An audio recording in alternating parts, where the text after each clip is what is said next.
Yeah, and so our next question is, a question that came up in one of our reviews this week, in a sense that how do I make my estate last for my children and my grandchildren?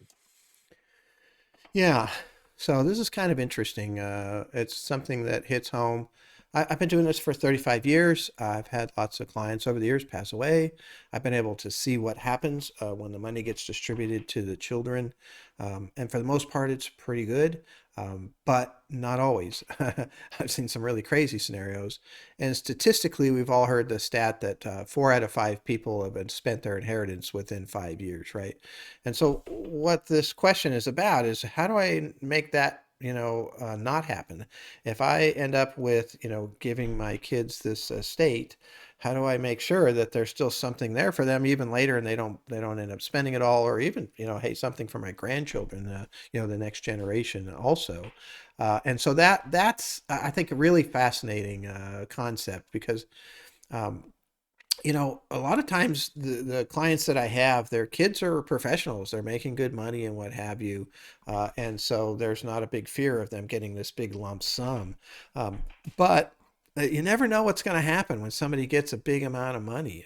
Sometimes, some people kind of get into a spending mode that they weren't in before and they end up spending right through that money. So one of the ways to do that, and this is something I know I've done, which is essentially you set up a trust where all the money goes into that trust, and instead of getting a lump sum, they get an income out of that trust.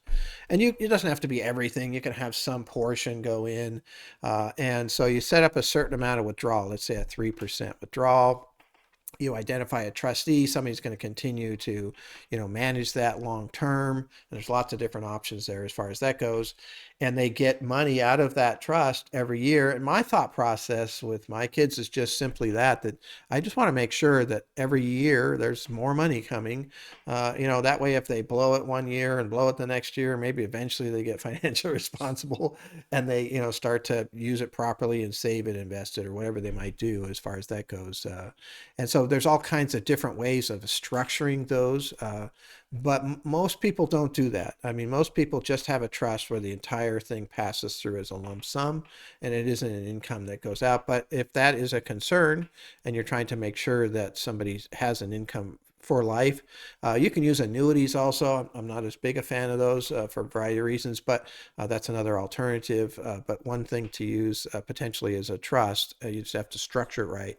And a portion or all of your assets at your demise or goes into that trust, and that trust continues to live. And it could pay your kids, and then it could go on to pay your grandkids, assuming there was money left in it as far as that goes, which is why you want to have a pretty small withdrawal. Just for the chance that it might be able to continue to be there long term. So that's how I would address that. But it's a great question. It's not easy to do.